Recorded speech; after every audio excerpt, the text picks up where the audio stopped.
ಯುವ ಕಾಂಗ್ರೆಸ್ ವತಿಯಿಂದ ಯೂತ್ ಕಾಂಗ್ರೆಸ್ ಎಲೆಕ್ಷನನ್ನು ಕರ್ನಾಟಕ ರಾಜ್ಯದಲ್ಲಿ ಆಯೋಜನೆ ಮಾಡಲಾಗಿತ್ತು. ಈ ಒಂದು ತಿಂಗಳ ಅವಧಿವರೆಗೆ ಈ ಚುನಾವಣೆ ಪ್ರಕ್ರಿಯೆ ಒಂದು ಸಮಯಾವಕಾಶ 30 ದಿನದ ಕಾಲ ನಮಗೆ ಸಮಯಾವಕಾಶವನ್ನು ಕೊಟ್ಟಿದ್ದರು. ಆ ಸಮಯದಲ್ಲಿ ಅನೇಕ ಯುವಕರು ರಾಜ್ಯಾದ್ಯಂತ ಬ್ಲಾಕ್ ಮಟ್ಟದಲ್ಲಾಗಿರ್ಬೋದು, ಅಸೆಂಬ್ಲಿ ಆಗಿರ್ಬೋದು, ಜಿಲ್ಲಾ ಮಟ್ಟದಲ್ಲಾಗಿರ್ಬೋದು ಮತ್ತು ರಾಜ್ಯಾದ್ಯಂತ ಎಲ್ಲ ಕಡೆ ಅವರು ಓಡಾಡಿ ಮೆಂಬರ್ಶಿಪ್ ಡ್ರೈವ್ ಮಾಡೋ ಮುಖಾಂತರ ಮೆಂಬರ್ಶಿಪ್ ಡ್ರೈವ್ ಮಾಡೋ ನಂತರವೇ ವೋಟಿಂಗ್ ಪ್ರಕ್ರಿಯೆ ಮಾಡೋ ಮುಖಾಂತರ ಈ ಚುನಾವಣೆ ಪ್ರಕ್ರಿಯೆಯನ್ನು ಮಾಡಿದರು.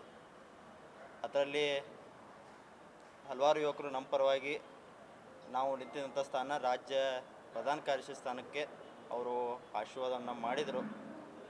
ಅದರಂತ ಮೊನ್ನೆ ತಾನೇ ಆ ಫಲಿತಾಂಶ ಹೊರಬಂದಿದೆ.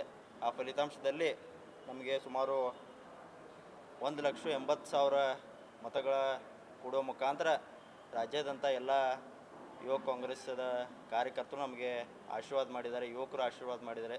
ಅದಕ್ಕೆ ಮೊದಲನೇದಾಗಿ ಆ ಎಲ್ಲ ಮತದಾರ ಬಾಂಧವರಿಗೆ ನಾನು ತಮ್ಮ ಮಾಧ್ಯಮ ಮುಖಾಂತರ ಅವರಿಗೆ ಹೃದಯಪೂರ್ವಕ ಧನ್ಯವಾದನ ಹೇಳಲಿಕ್ಕೆ ಬಯಸುತ್ತೇನೆ.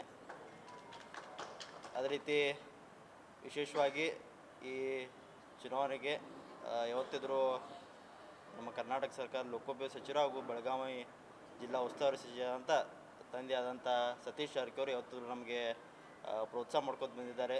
ಯಾವತ್ತಿದ್ರೂ ಮಾರ್ಗದರ್ಶನ ಮಾಡ್ಕೋತು ಯಾವ ರೀತಿ ನಾವು ಕೆಲಸ ಮಾಡಬೇಕು, ಯಾವ ರೀತಿ ಯುವಕರನ್ನು ಆಕರ್ಷಣೆ ಮಾಡಬೇಕು, ಯಾವ ರೀತಿ ನಾವು ಸಾಮಾಜಿಕವಾಗಿರ್ಬೋದು ರಾಜಕೀಯ ಜೀವನದಲ್ಲಿ ಯಾವ ರೀತಿ ನಾವು ಇರಬೇಕು, ಕೆಲಸ ಮಾಡಬೇಕಂತ ಯಾವತ್ತಿದ್ರೂ ಅವ್ರು ನಮಗೆ ಕಿವಿ ಮಾತನ್ನು ಹೇಳ್ಕೊತ ಬಂದಿದ್ದಾರೆ. ಆ ನಿಟ್ಟಿನಲ್ಲಿ ನಾವು ಕೂಡ ಅವ್ರ ಮಾರ್ಗದರ್ಶನದಲ್ಲಿ ನಡ್ಕೋತ ಬಂದಿದ್ದೇವೆ. ಮುಂದಿನ ದಿನಗಳಲ್ಲಿ ಕೂಡ ಅವರ ಕೊಟ್ಟಂಥ ದಾರಿಯಲ್ಲಿ ಅವರ ಸಲಹೆ ಸೂಚನೆವರೆಗೆ ನಾವು ಕೆಲಸ ಪಕ್ಷ ಪರವಾಗಿ ಮಾಡ್ತೀವಿ. ಪಕ್ಷ ಕೊಟ್ಟಂಥ ಯಾವುದೇ ಜವಾಬ್ದಾರಿ ಆಗಿರ್ಬೋದು, ಪಕ್ಷ ಸಂಘಟನೆ ಆಗಿರ್ಬೋದು, ಯುವಕರಿಗೆ ವಿಶೇಷವಾಗಿ ಯೂತ್ ಕಾಂಗ್ರೆಸ್ ವತಿಯಿಂದ ಯುವಕರಿಗೆ ನಮ್ಮ ಪಾರ್ಟಿಗೆ ಸೆಳೆಯುವಂಥ ಆಗಿರ್ಬೋದು, ಯುವಕರ ಪರವಾಗಿ ಮಾಡಿದಂಥ ವಿವಿಧ ಯೋಜನೆಗಳನ್ನು ಮುಟ್ಟಿಸುವಂಥದ್ದಾಗಿರ್ಬೋದು, ಇಂಥ ವಿಶೇಷ ಕಾರ್ಯಕ್ರಮಗಳನ್ನ ಹಮ್ಮಿಕೊಂಡು ಈ ಸ್ಥಾನವನ್ನು ನಾವು ಯಶಸ್ವಿಯಾಗಿ ನಿಭಾಯಿಸಲಿಕ್ಕೆ ಒಂದು ತಯಾರಿಯನ್ನು ಮಾಡ್ಕೊಳ್ತೇವೆ. ಅದೇ ರೀತಿ ನಮ್ಮ ಬೆಳಗಾವಿ ಜಿಲ್ಲೆಯಲ್ಲಿ ಇಲ್ಲಿ ಉಪಸ್ಥಿರುವಂಥ ಬೆಳಗಾವಿ ಚಿಕ್ಕೋಡಿ ಜಿಲ್ಲೆ ಆಗಿರ್ಬೋದು, ಬೆಳಗಾವಿ ಗ್ರಾಮೀಣ ಜಿಲ್ಲೆ ಆಗಿರ್ಬೋದು, ಬೆಳಗಾವಿ ಸಿಟಿ ಆಗಿರ್ಬೋದು, ಅವರು ಕೂಡ ಉಪಸ್ಥಿತಿದ್ದಾರೆ.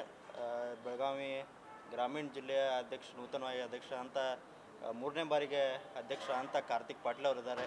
ಅದೇ ರೀತಿ ಚಿಕ್ಕೋಡಿ ಜಿಲ್ಲೆಯ ನೂತನವಾದ ಅಧ್ಯಕ್ಷ ಅಂತ ಸಿದ್ದಿಕ್ ಅಂಕಲ್ಗೆ ಅವರಿಗೂ ಆಗಿರ್ಬೋದು, ಬೆಳಗಾವಿ ಸಿಟಿಯ ಸಾಗರ್ ಡಿವಟ್ಗೆ ಅವರಾಗಿರ್ಬೋದು, ಇವರೆಲ್ಲರಿಗೂ ನಾನು ಅಭಿನಂದನೆ ತಿಳಿಸ್ತೇನೆ.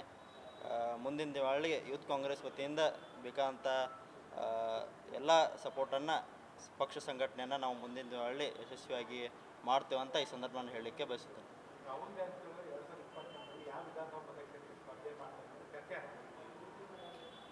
ಈಗ ತಂದೆಯವರ ಮಾರ್ಗದರ್ಶನ ಅಂತೆ ನಾವು ಈ ಚುನಾವಣೆಗೆ ನಾವು ನಿಂತಿದ್ವಿ. ಈ ಪಕ್ಷ ನಮಗೆ ಒಂದು ಜವಾಬ್ದಾರಿಯನ್ನು ಕೊಟ್ಟಿದೆ. ಸದ್ಯ ಮಟ್ಟಿಗೆ ನಾವು ಬರೀ ಪಕ್ಷ ಸಂಘಟನೆ ಆಗಿರ್ಬೋದು ನಿಭಾಯಿಸಲಿಕ್ಕೆ ಒಂದು ಪ್ರಯತ್ನವನ್ನು ಮಾಡ್ತೀವಿ. ಮುಂದಿನ ದಿನಗಳಲ್ಲಿ ಇನ್ನೂ ಯಾವ ರೀತಿ ನಾವು ತೊಗೋಬೇಕಂತ ಇನ್ನೂ ಚರ್ಚೆ ಆಗಿಲ್ಲ ಅಂತ ಹೇಳಕ್ಕೆ. ಸರ್, ಇದುವರೆಗೆ ಟ್ರೈನಿಂಗ್ ಪಡ್ಕೊಂಡ್ರೆ ಅದಾದ ನಂತರ ಸಾಮಾಜಿಕ ಸೇವೆ, ಈಗ ಅಧಿಕೃತವಾಗಿ ರಾಜಕೀಯ, ಈ ಎರಡು ಸಾಮಾಜಿಕ ಸೇವೆ ಮುಂದುವರಿಯುತ್ತಾ ಅಥವಾ ರಾಜಕಾರಣದಲ್ಲಿ ಈ ರಾಜಕಾರಣ ಮತ್ತು ಸಾಮಾಜಿಕ ಸೇವೆಯನ್ನು ಯಾವ ರೀತಿ ಸರಿದೂಗಿಸ್ಕೊಂಡು ಹೋಗ್ತೀರಿ ತಾವು ಇನ್ನು ಮುಂದೆ?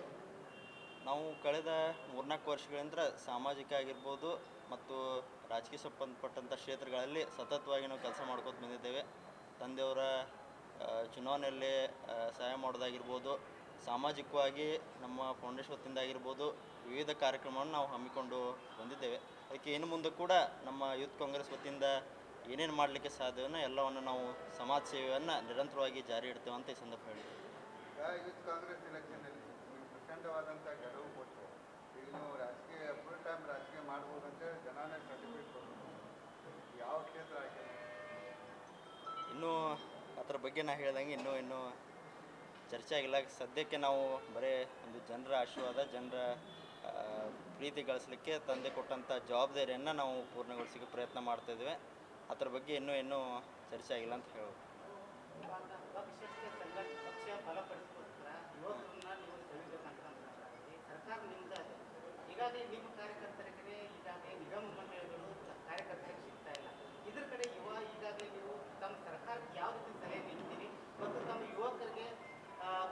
ನಿಷ್ಠಾವಂತ ಕಾರ್ಯಕರ್ತರಿಗೆ ಸರ್ಕಾರದಲ್ಲಿ ಭಾಗಿದಾರಿ ಆಗುವಂಥ ವ್ಯವಸ್ಥೆ ಯಾವ ರೀತಿ ತಾವು ಒದಗಿಸಿಕೊಡ್ತೀವಿ? ಇಲ್ಲ, ಈಗಾಗಲೇ ಅನೇಕ ಕಡೆ ನಿಗಮ ಮಂಡಳಿ ಸ್ಥಾನಗಳನ್ನು ಭರ್ತಿ ಮಾಡಿದ್ದಾರೆ.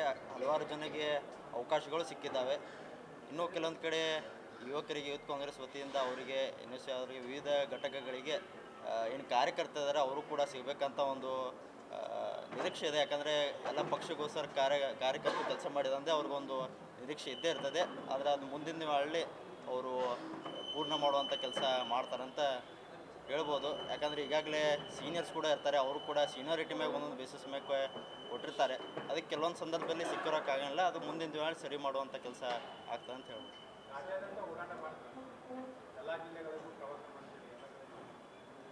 ಈಗ ಪಕ್ಷ ನಮಗೆ ಇಂತಿಷ್ಟು ಇನ್ಚಾರ್ಜ್ ಆಗಿರ್ಬೋದು ಜವಾಬ್ದಾರಿಯನ್ನು ಕೊಡ್ತಾರೆ. ಅದಕ್ಕೆಲ್ಲ ರಾಜ್ಯಾದ್ಯಂತ ಪ್ರವಾಸವನ್ನು ಮಾಡಬೇಕಾಗತ್ತೆ. ಅದಕ್ಕೆಲ್ಲ ಕಡೆ ನಾವು ಹೋಗಿ ಸಾಧ್ಯದಷ್ಟು ಕಾರ್ಯಕರ್ತರನ್ನು, ನಮ್ಮ ಪಕ್ಷದ ಕಾರ್ಯಕರ್ತನ ಭೇಟಿ ಮಾಡಲಿಕ್ಕೆ ಪ್ರಯತ್ನ ಮಾಡ್ತೀವಿ. ಸರ್, ಈಗ ಸ್ಟೇಟ್ ಲೆವೆಲ್ ಪ್ಯಾನೆಲ್ ಇತ್ತಲ್ಲ, ಪ್ಯಾನೆಲ್ದಲ್ಲಿ ಎಷ್ಟು ಜನ ಇದ್ರಿ, ಎಷ್ಟು ಜನ ಗೆದ್ದರು, ಎಷ್ಟು ಜನರಿಗೆ ಏನು ಹಿನ್ನಡೆ ಏನಿದೆ ಯಾವುದು ಈ state level youth Congress state panel ಅಂತೂ ಏನು ಮಾಡಿಲ್ಲ. ನಾವು ಎಲ್ಲರೂ ಪಕ್ಷದ ಪರವಾಗಿ ಕೆಲಸ ಮಾಡ್ತಿದ್ವಿ. ಈ ಚುನಾವಣೆ ಪ್ರಕ್ರಿಯೆ ಅಂದು ಒಂದು ಪ್ಲ್ಯಾಟ್ಫಾರ್ಮ್ ನಮ್ಮ ಪಾರ್ಟಿಯವರು ಒಂದು ಮಾಡಿಕೊಟ್ಟಿದ್ರು. ಯಾರೇ ಇದರಲ್ಲಿ ಕೆಪೇಬಲ್ ಇದ್ದಾರೆ, ಅವ್ರ ಸಾಮರ್ಥ್ಯ ಎಷ್ಟಿದೆ, ಎಲೆಕ್ಷನ್ನ ಎದುರಿಸುವಂಥವ್ರಿಗೆ ಸಾಮರ್ಥ್ಯ ಇಲ್ಲೋ, ಅವರು ನಾಯಕತ್ವ ಗುಣವನ್ನು ಒಂದು ಹೊರತರಲಿಕ್ಕೆ ಇದು ಒಂದು ಬರೀ ಒಂದು ಪ್ಲ್ಯಾಟ್ಫಾರ್ಮ್ಗೋಸ್ಕರ ಚುನಾವಣೆ ಮಾಡಿದ್ದಾರೆ. ಆದರೆ ನಾಳೆ ನಾವು ಎಲ್ಲ ಅಧ್ಯಕ್ಷ ಆಗಿರಲಿ, ಉಪಾಧ್ಯಕ್ಷ ಆಗಿರಲಿ, ಕೆಳಗಿನ ಕಮಿಟಿಯವರಾಗಿರಲಿ ಎಲ್ಲ ಕೂಡಿ ನಾವು ಪಕ್ಷಕ್ಕೋಸ್ಕರ ಒಂದೇ ವೇದಿಕೆ ಮೇಲೆ ನಾವು ಪಕ್ಷ ಸಂಘಟನೆ ಮಾಡ್ತೇವೆ ಅಂತ ಹೇಳಿ. ಜಿಲ್ಲಾ ಮತ್ತು ತಾಲೂಕು ಪಂಚಾಯತಿ ಚುನಾವಣೆ ನಡೀತಾ ಇದೆ, ಯಾವ ರೀತಿ ತಯಾರಿ ನಡೀತಾ ಇದೆ, ಯಾವ ರೀತಿ ಅದನ್ನು ನೋಡ್ತಾರೆ? ಇನ್ನೂ ಜಿಲ್ಲಾ ಪಂಚಾಯತ್, ತಾಲೂಕು ಪಂಚಾಯತ್ ಈ ಬರುವ ವರ್ಷಗಳಲ್ಲಿ ಆಗುವ ಸಾಧ್ಯತೆ ಇದೆ. ಅದರಲ್ಲೂ ಕೂಡ ನಮ್ಮ ಪಕ್ಷ ವತಿಯಿಂದ ಬೇಕಾದಂಥ ಎಲ್ಲ ಸಿದ್ಧತೆಗಳನ್ನು ಈಗಾಗಲೇ ನಾವು ಮಾಡ್ತಾಯಿದ್ವಿ. ಗ್ರೌಂಡ್ ಮಟ್ಟದಲ್ಲಿ ಕಾರ್ಯಕರ್ತರನ್ನು ಆ್ಯಕ್ಟಿವ್ ಮಾಡಿ ಎಲ್ಲ ಮುಖಂಡ ಜೊತೆ ಚರ್ಚೆ ಮಾಡಿ ಯಾರು ಸೂಕ್ತವಾದ ಅಭ್ಯರ್ಥಿ ಆಯ್ಕೆ ಆಗಿರ್ಬೋದು, ಅಲ್ಲಿ ಏನೇನು ಸ್ಟ್ರಾಟಜಿಗಳನ್ನು ನಾವು ಗ್ರೌಂಡ್ ಮಟ್ಟದಲ್ಲಿ ಮಾಡಬೇಕಂತ ಎಲ್ಲ ಕೂತು ನಮ್ಮ ಎಲ್ಲ ಹಿರಿಯರು ಕೂಡ ವರಿಷ್ಠರು ಕೂಡ ಎಲ್ಲ ಅದನ್ನ ಚರ್ಚೆ ಮಾಡಿ ಮುಂದಿನ ದಿನ ತೀರ್ಮಾನ ತಗೋತಾರೆ ಅಂತ ಹೇಳ್ಬೋದು. ರಾಜ್ಯದಲ್ಲಿ ಮಾತ್ರ ಒಂದು ನಿಮ್ಮ ಸರ್ಕಾರ ಇದೆ, ಅದರಲ್ಲಿ ಮೊನ್ನೆ ಡೆಲ್ಲಿಯಲ್ಲಿ ಒಂದೇ ಒಂದು ಕ್ಷೇತ್ರನೂ ಗೆದ್ದಿಲ್ಲ. ಆ ನಿಟ್ಟಿನಲ್ಲಿ ಕರ್ನಾಟಕದಲ್ಲಿ ನೀವು ಮತ್ತು ಪ್ರಧಾನ ಕಾರ್ಯದರ್ಶಿ ಆಗಿದ್ರೆ ಈ ಪಕ್ಷ ಸಂಘಟನೆ ಮಾಡುವ ನಿಟ್ಟಿನಲ್ಲಿ ನಾವು ಹೇಗೆ ಕೆಲಸ ಮಾಡ್ತೀರಂತೆ? ಇಲ್ಲ, ನಮ್ಮ ರಾಜ್ಯದಲ್ಲಿ ಯುವಕರು ಕೂಡ ನಮಗೆ ಸಾಥನ್ನು ಕೊಟ್ಟಿದ್ದಾರೆ. ಅಂದಾಗ ಮಾತ್ರ 137 ಸ್ಥಾನಗಳನ್ನು ನಾವು ಗೆಲ್ಲಲಿಕ್ಕೆ ಸಾಧ್ಯವಾಯಿತು. ಮತ್ತು ಆ ತಕ್ಕಂತೆ ಕೂಡ ನಮ್ಮ ಸರ್ಕಾರವು ಯುವಕರನ್ನು ಕೈ ಹಿಡುವಂಥ ಕೆಲಸ ಯಾವತ್ತಿದ್ರೂ ಮಾಡಿದೆ. ವಿವಿಧ ವಿದ್ಯಾರ್ಥಿಗಳ ಸಂಬಂಧಪಟ್ಟಂಥ ಸಮಸ್ಯೆ ಆಗಿರ್ಬೋದು, ಮತ್ತು ಅದೇ ರೀತಿ ಯುವಕರಿಗೆ ಸಂಬಂಧಪಟ್ಟಂಥ ನೌಕರಿ ಸಿಗಲಾರ್ದಕ್ಕೆ ಸ್ಟೈಫಂಡ್ ಕೊಡೋದಾಗಿರ್ಬೋದು, ನಮ್ಮ ಅನೇಕ ಯೋಜನೆಗಳನ್ನು ನಿರಂತರವಾಗಿ ಕೊಟ್ಕೋತ ಬಂದಿದ್ದಾರೆ. ಅದಕ್ಕೆ ನಮ್ಮ ಸರ್ಕಾರ ಖಂಡಿತವಾಗಿ ಯಾವತ್ತಿದ್ರೂ ಯುವಕರ ಪರವಾಗಿ ಕೆಲಸ ಮಾಡ್ತದೆ ಅಂತ ನಾವು ಹೇಳ್ಬೋದು. ಸರ್, ಈಗ ಜಿಲ್ಲೆಯಲ್ಲಿ ಆಗ್ಬೋದು, ರಾಜ್ಯದಲ್ಲಿ ಆಗ್ಬೋದು, ಕಾಂಗ್ರೆಸ್ ಪಕ್ಷದಲ್ಲಿ ಹಲವಾರು ಆಂತರಿಕದ ಬಾಯಿ ಗೊಂದಲಗಳಿವೆ. ಯುವ ಪದಾಧಿಕಾರಿಯಾಗಿ ತಾವು ಯಾವ ಗೊಂದಲಗಳನ್ನು ಹೆಂಗೆ ಸರಿಪಡಿಸ್ಕೊಂಡು ಹೋಗ್ತೀರಾ? ಯಾವ ಗೊಂದಲ? ಆಂತರಿಕ ಒಂದು ಬಾಯಿಯ ಪಕ್ಷದಲ್ಲಿರುವಂಥ ಗೊಂದಲ. ಪಕ್ಷದಲ್ಲಿ ಯಾವುದೇ ರೀತಿಯಾದಂಥ ಗೊಂದಲ ಏನೂ ಇಲ್ಲ. ಎಲ್ಲರೂ ನಾವು ಪಕ್ಷದ ಪರವಾಗಿ ಒಂದೇ ಪಾರ್ಟಿಯಾಗಿ ನಾವು ಕೆಲಸ ಮಾಡ್ತಾಯಿದ್ವಿ. ಅದೇ ರೀತಿ ಎಲ್ಲರನ್ನೂ ವಿಶ್ವಾಸ ತೊಗೊಳೋಕ್ಕೆ ಎಲ್ಲ ಹಿರಿಯರಾಗಿರ್ಬೋದು, ಯುವಕರಾಗಿರ್ಬೋದು, ಎಲ್ಲ ಘಟಕಗಳನ್ನು ಸಾಮಾನ್ಯ ರೀತಿಯಲ್ಲಿ ತೊಗೊಂಡೋಗಿ ನಾವು ಕೆಲಸ ಮಾಡ್ತೇವೆ. ಈಗ ನಿಮ್ಮ ಪಕ್ಷದಲ್ಲಿ ಜಾತಿವಾರು ಸಮಾವೇಶಗಳಾಗ್ತವೆ, ಇನ್ನೊಂದು ಭಾಳಷ್ಟು ಸಮಾವೇಶಗಳಾಗ್ತವೆ. ಆದರೆ ಯೂತ್ ಕಾಂಗ್ರೆಸ್ ಸಮಾವೇಶ ಇನ್ನೂವರೆಗೂ ಕೂಡ ಭಾಳ ವರ್ಷ ಆಯಿತು, ಮುಂದೂರಾವಿದ್ದಾಗ ಆಗಿತ್ತು. ಇನ್ನೂವರೆಗೂ ಕೂಡ ಆಗಿಲ್ಲ ರಾಜ್ಯ ಮಟ್ಟದಲ್ಲಿ ಯೂತ್ ಕಾಂಗ್ರೆಸ್ ಸಮಾವೇಶ. ರಾಜ್ಯ ಮಟ್ಟದಲ್ಲಿ ನಿರಂತರವಾಗಿ ಮೀಟಿಂಗ್ ಆಗ್ತಾಯಿದ್ದಾರೆ. ಅದಕ್ಕೆ ಬೆಂಗಳೂರಲ್ಲಿ ವಿಶೇಷವಾಗಿ ಎಲ್ಲ ಜಿಲ್ಲಾದವರಲ್ಲಿ ಸೇರ್ಬೇಕಂದ್ರೆ ಬೆಂಗಳೂರಲ್ಲಿ ವಿಶೇಷವಾಗಿ ಸೇರಿಸಿರ್ತಾರೆ. ಅನೇಕ ಕಮಿಟಿ ಮೀಟಿಂಗ್ಗಳಾಗ್ತವೆ, ಅನೇಕ ಯಾವ ರೀತಿ ಕಾರ್ಯಕ್ರಮವನ್ನು ತೊಗೊಳ್ಬೇಕಂತ ಅಲ್ಲಿ ಚಿಂತನೆ ಮತ್ತು ಚರ್ಚೆ ಆಗ್ತವೆ. ಮತ್ತು ನಿರಂತರವಾಗಿ ನಾವು ಕೂಡ ಬೆಳಗಾವಿ ಅಧಿವೇಶನದಲ್ಲಿ ಹಿಂದಿನ ಸರ್ಕಾರ ಇದ್ದಾಗ 2023ಕ್ಕಿಂತ ಪೂರ್ವದಲ್ಲಿ ನಾವು ಅಪೋಸಿಷನ್ದಲ್ಲಿದ್ದಾಗ ಅನೇಕ ಬೆಳಗಾಮದಲ್ಲಿ ಕೂಡ ಅನೇಕ ಪ್ರತಿಭಟನೆಗಳನ್ನ, ಹೋರಾಟಗಳನ್ನು ನಾವು ಮಾಡಿದ್ದೇವೆ. ಯುವಕರ ಪರವಾಗಿ ಆಗಿರ್ಬೋದು, ಭ್ರಷ್ಟಾಚಾರ ವಿರುದ್ಧ ಆಗಿರ್ಬೋದು, ತಾವು ಕೂಡ ಮಾಧ್ಯಮದವರ ಇದೆ. ಅದರಲ್ಲಿ ನಾವು ವಿಶೇಷವಾಗಿ ಜನರ ಒಂದು ಸೆಳೆಯುವಂಥ ಕೆಲಸ ಮಾಡಿದ್ವಿ. ಅದಕ್ಕೆ ನಿರಂತರವಾಗಿ ಯೂತ್ ಕಾಂಗ್ರೆಸ್ ಮುಂದಾಳತ್ವವನ್ನು ವಹಿಸಿ ಜನರನ್ನು ಸೆಳೆಯುವಂಥ ಕೆಲಸ ಮಾಡ್ತೇವೆ. ಯೂತ್ ಕಾಂಗ್ರೆಸ್ ಸಮಾವೇಶ ಆಗ್ಬೇಕಂತ ಏನಾದರೂ ಬೇಡಿಕೆ ಇಡ್ತೀರಾ ಮೀಟಿಂಗ್ ಬೆಂಗಳೂರು ಮೀಟಿಂಗಲ್ಲಿ ಖಂಡಿತವಾಗಿ ಸಮಾವೇಶ ಮಾಡ್ರಿ ಅಂತೇಳಿ ಏನಾದರೂ ನಾವು ಖಂಡಿತವಾಗಿ ಒಂದು ಯುವಕರ ಸಮಾವೇಶ ಎಲ್ಲರಿಗೂ ಒಂದು ಅಭಿನಂದನೆ ತಿಳಿಸೋದಾಗಿರ್ಬೋದು, ಒಂದು ಮಾಡಿದರೆ ಚಲೋ ಅಂತ ನಮ್ಮ ಅಭಿಪ್ರಾಯ, ಮಾಡಿದರೆ ಒಳ್ಳೆಯದು. ಹೌದು ಸರ್, ಈ ಬಿಜೆಪಿ ಕೇಡರ್ ಬೇಸ್ಡ್ ಪಾರ್ಟಿ ನಮ್ಮ ಕೃತ್ಯದಾಗಿದ್ದರೆ ಪಕ್ಷದ ಬಗ್ಗೆ ಹೇಳ್ಬೋದು ಬಂದ್ಬಿಡ್ತಾರೆ. ನಿಮ್ಮಲ್ಲೇ ಅದಿಲ್ಲ ಕಾಂಗ್ರೆಸ್ಸಲ್ಲಿ.